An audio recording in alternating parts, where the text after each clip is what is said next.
kuri uno munsi wahariwe agateka k'umwana ku isi yose, turi n'iteka nanjye ryo kubamenyesha ko duhimbawe cyane kubona uno munsi mukuru ushoboye kubera hano iwacu. Twagomba by'ukuri gushimira leta y'u Burundi yaserukiwe n'ubushikiranganji mu byo bujejwe, harimo gufatana mu nda kuri iteka baduteye. Nagomba nsabe mumfashe mukuru bwatsi.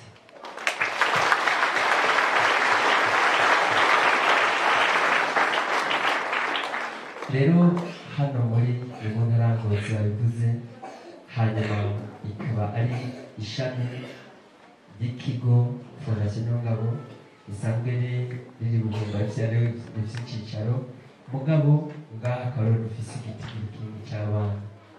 Kuri icyo gitigiri kinini tuhafise ishuri twubatse bigoranye, hama turitanguza bigoranye, hama turarikuza uno mwaka uvuze gatatu. Twatanguye mu buryo budasanzwe kubera twari dufise ikibazo cy'aba bana atatwari kubashira. Twari twifuza ko baronka aho biga, Bujumbura aho biga hari hato cyane, ntibashobora no kuronka ibibanza. Hanyuma ishure rimaze imyaka 3. Muri iyo myaka 3 twarabonye neza by'ukuri kwa abandi bavuga ngo umwana ntawe nikora, twabonye ko atari byo, ahubwo cyari igitutsi umuntu ashobora kuba atagukunza gutuka, kubera yuko tubirabiye mu ishuri byarabonetse ko abana cyane cyane bo ngaha ko batajya inyuma y'abandi, kwa kubitira ngo ntaho nikora. By'ukuri twarabonye ko atari byo, baciye ubwenge nk'abandi, biga nk'abandi.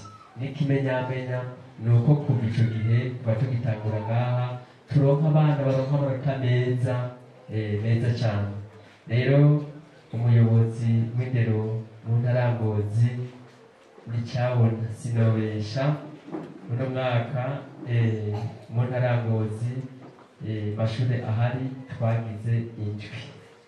Hanyuma muri deseye tugira 2. Twaronse n'abana 2 baje muri École d'Excellence. Ndashaka naho mufashe kubera amashuri y'abana.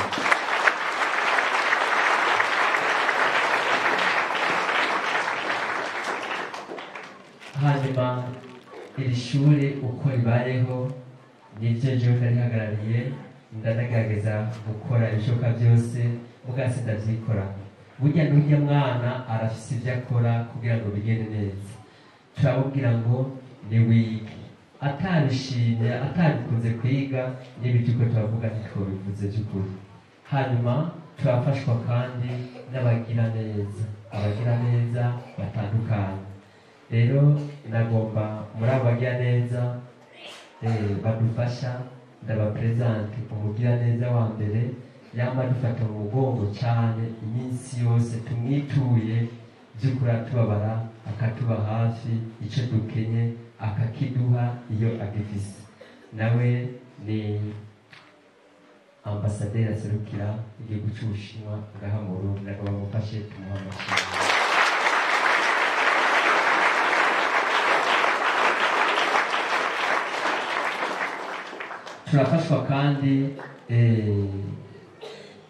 turafashwa kandi murambabarira nahereye kubo banyamahanga.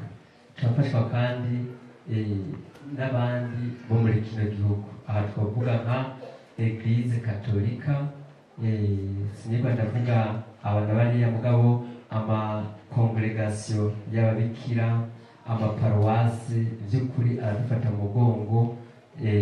Aradusanga patiri atuzanira ibyo kurya, akatuzanira iki na kiriya, by'ukuri tuba dukeneye. Nagomba nawe mumfashe tumuha amashyi.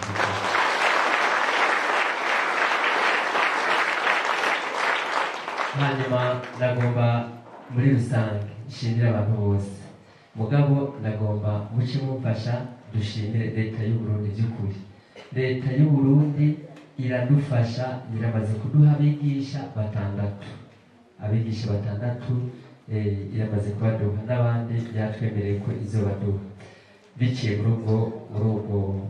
muri uko kutubabara kutuba hafi. Leta y'u Burundi yatahuye ikibazo dufise, yaducungirije umutekano nk'Ibujumbura, yaduhaye abapolisi nibagaburira nibahemba nibabeshaho baducungire umutekano ku mutaga no mw'ijoro. Leta y'u Burundi biciye mu bushikiranganji bwo gufatana mu nda iratwitwararika. Iyo tuyice twavuga ati n'ukuri n'umunsi ntongo ibyo dufungura baratwitaho by'ukuri, baratwitaho bakaduha iyo babifise by'ukuri nta munsi n'umwe batwirengagiza. Leta y'u Burundi iyo dusabye uruhushya ikintu tugomba gukora by'ukuri baratwitaho rwose, nta ruhushya batwiba. Leta y'u Burundi iradufasha abana bo mu w'icenda bahejeje ikatubwira tuti ni mu by'amashuri bifuza ko biga, tukaja tubarurira amasection bashaka kwiga.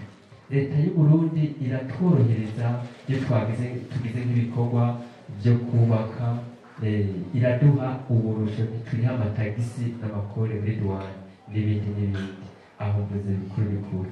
Rero nagomba by'ukuri mumfashe dukomere amashyi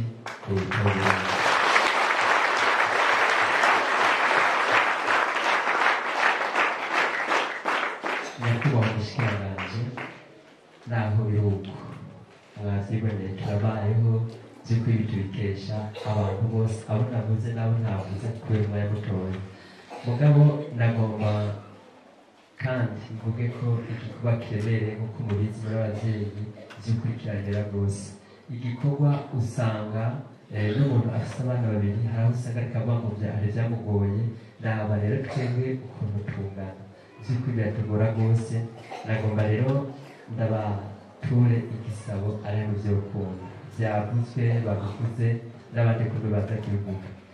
Rero turafise ikibazo by'ukuri ngaha cy'amazi. Aha tuvoma ku mavomo 3 ya kera yubatswe bifatiye ku banyagihugu bakeya bari bahari, twebwe tutaraza haca haza igitigiri cy'abana rero kinini cyane. Dukenera amazi, abana akenera koga mu gitondo, saa sita, ku mugoroba, kumesura, gukoropa. Rero nagomba ndabamenyesha ko dufise abana kuva muri maternelle gushika mu mwaka w'icenda, kiretse ko hariho n'abandi barengeje umwaka w'icenda biga ku mashuri yo ngaha hagufi. Rero nyakubahwa umushikiranganji ari hamwe mu badutabara by'ukuri,